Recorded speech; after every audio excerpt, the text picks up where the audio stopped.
Dua orang jambret diamankan polisi usai tertangkap warga. Aksi pencurian pakaian wanita terekam CCTV, pelaku mengenakan CD sebagai topeng. Peringati HUT TNI ke-76, Bupati ajak TNI perkuat sinergi hadapi pandemi COVID-19. Vaksinasi Merdeka Goes to Kampus, Polresta Banyuwangi gandeng Fakultas Hukum Universitas Bakti Indonesia.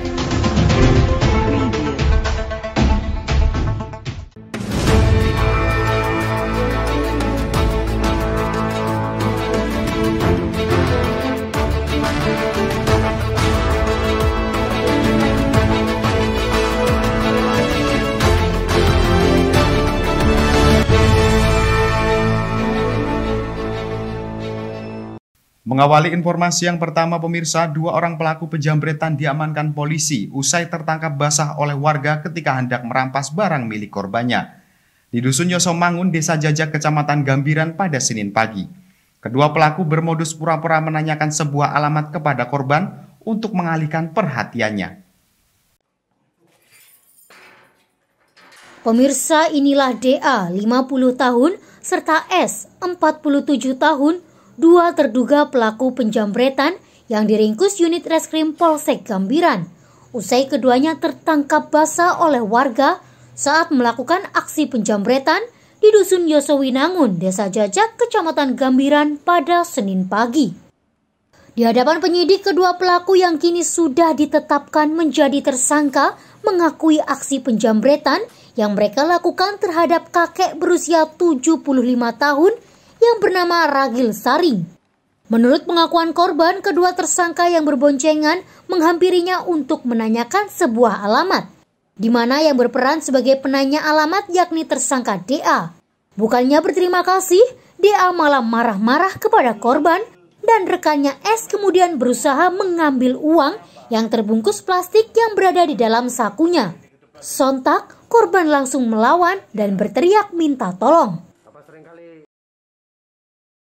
Itu datang, saya rumput, ya, ambil rumput, terus saya dipanggil, dia tanya, saya suruh duduk di dengan itu di buk, ya, yang satu di buk kejar sama saya, yang satu di muka, tanya ke pedotan, ke arah pedotan, loh, saya arahkan di lampu merah, belok kiri, nanti ada proliman, tanya lagi, desainnya biar tidak kesasar lah, itu tanya lagi situ, apa proliman itu apa, gitu, oh tidak tahu, saya bilang simpang 5 gitu, ya setelah gitu, itu berdiri bersama, saya juga berdiri, saya ngambil lihat kantong kok tidak ada uang. Saya bilang itu agak lari, sudah naik sepeda motor, sudah yang satu di belakang saya gininya itu saya jatuh, saya pukul, terus saya bilang copet gitu. Sementara itu, Kapolsek Gambiran AKP Suryono Bakti membenarkan terkait adanya aksi penjambretan yang dilakukan kedua tersangka dengan modus bertanya alamat. Tersangka S sendiri ditangkap di wilayah Kecamatan Glemor lantaran berhasil kabur dari kejaran warga. Benar bahwa hari Senin kemarin, tanggal 4 Oktober 2021 sekitar jam 9.30 telah terjadi pencurian dengan modus dua orang, satu orang berpura-pura tanya alamat, kemudian yang satunya mengambil uang yang ada di tas. Setelah itu dia terasa, akhirnya dari korban berteriak minta tolong dan salah satunya tertangkap dan satu lagi dan sudah tertangkap dibantu oleh rekan-rekan dari Resmob, tertangkap di Glenmore. Terkait dengan hal itu untuk kasus sedang kita laksanakan penyidikan. Kedua tersangka dijerat dengan pasal 363 ayat 1 ke 4 tentang pencurian dengan penjambretan dengan ancaman hukuman maksimal 7 tahun penjara. Dari Banyuwangi, Jawa Timur, Eko Purwanto, Banyuwangi 1 TV melaporkan.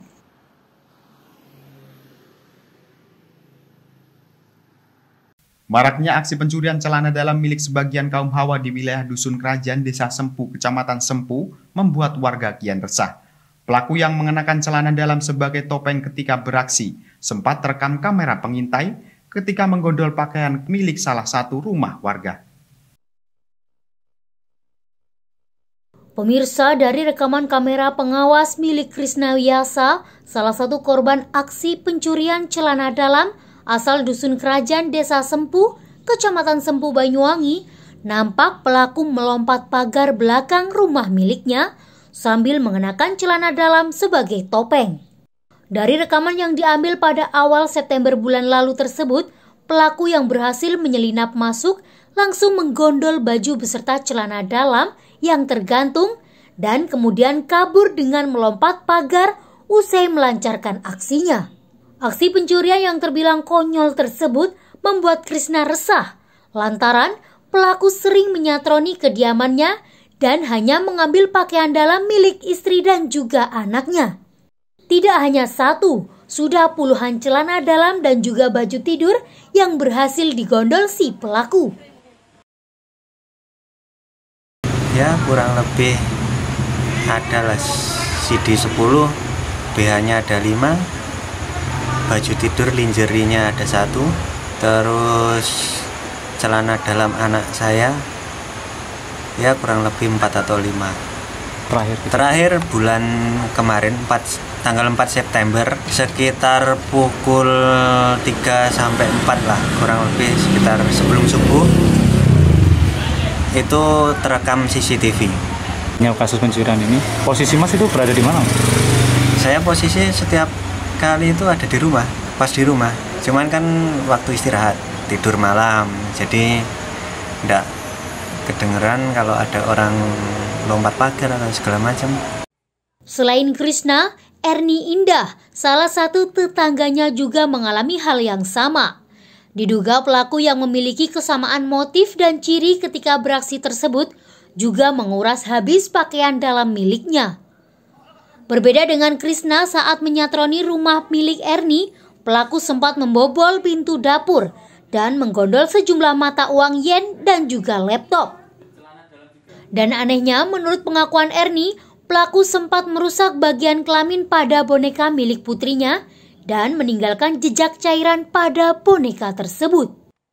Ada kesamaan kalau saya lihat itu, Mas, kasusnya dalam-daleman yang diambil, laptop, uang Jepang, terus celana dalam sama BH daleman itu, sama boneka. Tapi kalau bonekanya nggak diambil, cuma pas kelaminnya boneka itu disobek. Terus ditemukan apa di dalam boneka itu, Mbak, kalau boleh tahu? Ya, kayak cairan udah apa ya, Mas? Kayaknya itu tadi malam, terus besoknya saya pulang. Jadi kental gitu loh. Biasanya kalau kain itu kena lendir tuh kan kaku gitu loh. Cairan gitu loh. Pokoknya setelah itu saya jijik, langsung tak masukkan mesin cuci, tak cuci semua itu baju-baju daleman itu. Sebelum-belumnya kejadian itu sudah sering, Mas. Sebelumnya tuh sudah sering kehilangan itu sering. Sampai pernah kehabisan daleman saya itu. Krisna sendiri sudah melaporkan aksi pencurian tersebut kepada pihak yang berwajib. Kedua korban berharap polisi bisa mengungkap kasus pencurian tersebut dan menangkap si pelaku, sehingga para korban tahu apa yang menjadi motif pelaku sampai nekat mencuri pakaian dalam miliknya. Karena dari pengakuan kedua korban, masih ada tetangga lainnya yang juga kehilangan barang serupa, namun belum dilaporkan kepada pihak kepolisian. Dari Banyuwangi, Jawa Timur, Tim Liputan Banyuwangi 1 TV melaporkan.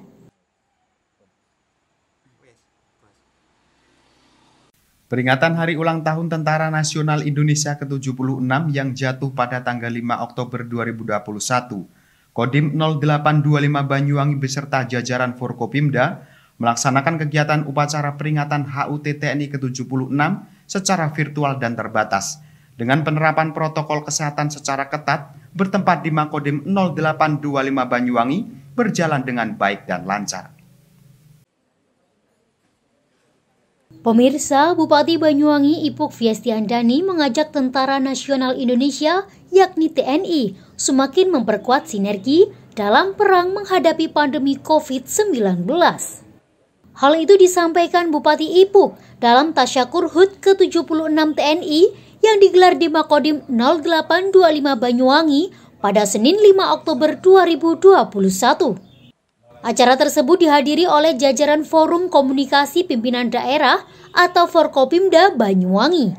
Ipuk bersyukur Banyuwangi mampu bertahan di PPKM level 2. Sementara itu, Dandim 0825 Banyuwangi, Letkol Infantri Yuli Eko Purwanto menyebut semangat yang dibawa dalam HUT ke-76 TNI kali ini, yakni semangat bersatu dengan berjuang bersama untuk meraih kemenangan melawan pandemi COVID-19. Sebelum tasyakur digelar, dilakukan upacara secara virtual langsung dari Jakarta. Dalam kesempatan tersebut, Bupati dan jajaran Forkopimda juga sempat bertemu dengan 11 babinsa asal Papua yang ditempatkan di Banyuwangi untuk mengikuti pendidikan Bintara Otonomi Khusus. Program tersebut adalah program dari Kodam 5 Brawijaya. Ada 1000 babinsa Papua yang dikirimkan ke Indonesia dengan rincian 960 bintara laki-laki dan 40 bintara perempuan. Selama kurang lebih dari 2 bulan, mulai dari 6 Juli hingga 20 Oktober 2021, mereka ditugaskan di Banyuwangi untuk belajar pemantapan materi teritorial dengan materi yang sudah ditentukan Kodam, yakni antara lain mengajar siswa SD, metode komunikasi sosial, karya bakti, pengepulkan data teritorial, dan lain-lain. Ke-11 babinsa tersebut ditempatkan di 5 koramil, yakni Koramil Banyuwangi Kota, Gelagah, Giri, Kabat, dan Kalipuro. Saat ditanya kesannya selama belajar di Banyuwangi, salah satu babinsa, Ardiles Mesak Membrasar, mengaku tertarik dengan upaya Banyuwangi membuat desa wisata. Semangat bersatu, berjuang, dan pasti kita menang. Nah, itulah moto kita pada tahun ini, HUT TNI ke-76, dengan semangat bersatu. Artinya apa? Bersinergi dengan semua komponen bangsa. Berjuang dalam menghadapi apapun, khususnya di tahun ini kita masih dalam bayang-bayang pandemi, kita bersatu dan berjuang, dan insya Allah kita pasti menang menghadapi pandemi. Temanya seperti ini pada tahun ini, dan insya Allah kita berharap juga ke depan TNI akan semakin sinergis, khususnya di Kodim 0825 Banyuwangi, Lanal, dan kemudian di rekan-rekan TNI AL Marinir di Lampon, Angkatan Udara juga di Rajakwesi, di Sarongan. Nah, ini kita harapkan semakin sinergis dan bisa membantu pemerintah daerah Kabupaten Banyuwangi serta rekan-rekan dari Kepolisian Republik Indonesia, Kota Banyuwangi. Diharapkan semuanya bisa bersinergis dalam menghadapi permasalahan bangsa, khususnya di Kabupaten Banyuwangi. Memang tidak hanya TNI saja yang mempunyai tugas dalam penanganan pandemi. Semua komponen bangsa mempunyai tugas itu.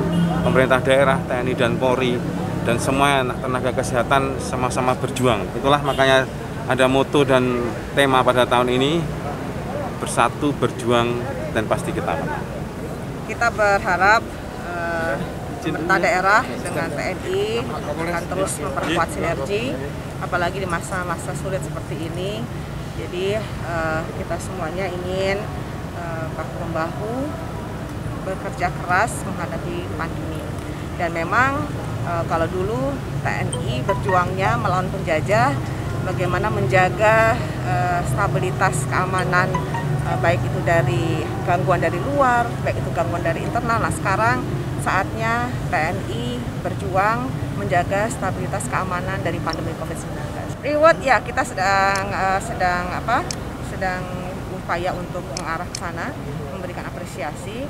Nah, mungkin dengan nanti di anggaran 2022 ya, kita baru bisa mengelola anggaran secara maksimal. Dari Banyuwangi, Jawa Timur, Tim Liputan Banyuwangi 1 TV melaporkan.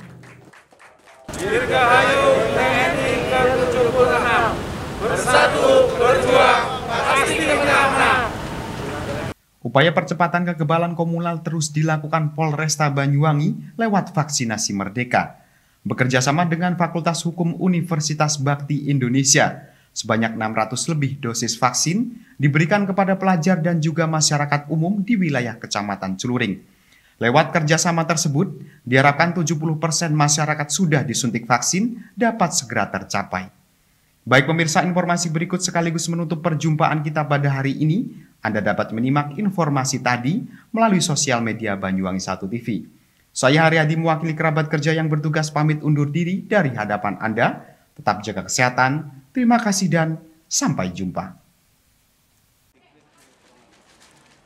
Pemirsa, semenjak pagi, gerai layanan vaksinasi yang berada di Aula Universitas Bakti Indonesia ini sudah bersiap untuk menyambut pelajar ataupun masyarakat umum yang datang guna mendapatkan suntikan dosis vaksin tahap pertama. Tahapan screening hingga tahapan penyuntikan dosis vaksin dilalui oleh masing-masing peserta. Kegiatan vaksinasi yang dibuka mulai pukul 8 tersebut merupakan kerjasama antara Polresta Banyuwangi dengan Fakultas Hukum Universitas Bakti Indonesia. Sebanyak 633 dosis vaksin jenis Sinovac disediakan pihak Polresta dalam vaksinasi Merdeka Goes to Campus kali ini. Dengan target sasaran pelajar SMK dan MTS yang berada di wilayah Kecamatan Celuring serta masyarakat umum. Kita melaksanakan vaksinasi Merdeka dari Polresta Banyuwangi bekerja sama dengan UBI, kampus UBI yang dilaksanakan di lokasi kampus UBI dengan sasaran 600 dosis untuk siswa SMK Kusma Bangsa, SMK Aswaja dan MTS juga, total keseluruhan sekitar 600 dosis bersama dari mahasiswa UBI. Tujuan kita bekerja sama dengan pihak Puskesmas Bonjolo, bahwasanya kita percepatan vaksinasi untuk meningkatkan kekebalan dari kelompok immunity, capaian 70% untuk Banyuwangi biar segera tercapai. Diharapkan dengan serbuan vaksinasi yang terus dilakukan, target herd immunity sebesar 70% dapat segera tercapai yang berimplikasi pada penurunan level atau status PPKM di Banyuwangi.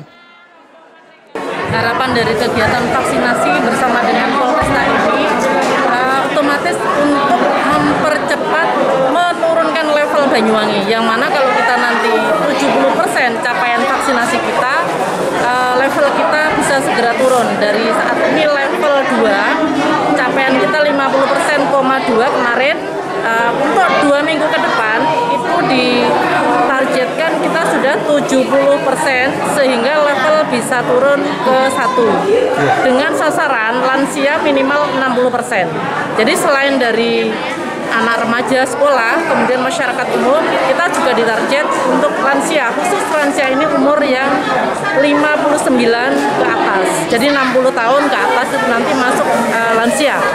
Sasaran kita harus 60% kalau kita nanti mau jadi level 1. Setiap hari kami melayani vaksinasi dari seluruh elemen masyarakat. Ya.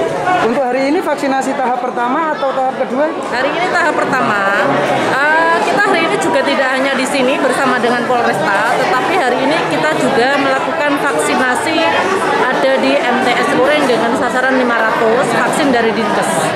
Jadi kita bagi 2 tempat, hari ini di sini di UBI dan di MTS Celuring. Sementara itu, Dekan Fakultas Hukum Universitas Bakti Indonesia, Verika Nur Francisca, mengapresiasi kegiatan vaksinasi kali ini, di mana pihak Polresta Banyuwangi bekerja sama dengan Fakultas Hukum Universitas Bakti Indonesia dalam percepatan vaksinasi tahap pertama. Ya, saya sangat mengapresiasi sekali kemarin mendapat informasi dari pihak Polresta ingin bekerja sama dengan Fakultas Hukum UBI. Oleh sebab itu, ya kami sangat mengapresiasi mengapresiasi dan sasarannya tidak hanya mahasiswa UBI saja, tapi kami dengan adanya kerjasama dengan pihak Polresta ini bisa mendatangkan siswa-siswi dari MTS, SMK di wilayah Celuring. Ya, harapannya bisa mensupport program pemerintah untuk percepatan vaksinasi tahap 1. Dari Banyuwangi, Jawa Timur, Haryadi Banyuwangi 1 TV melaporkan.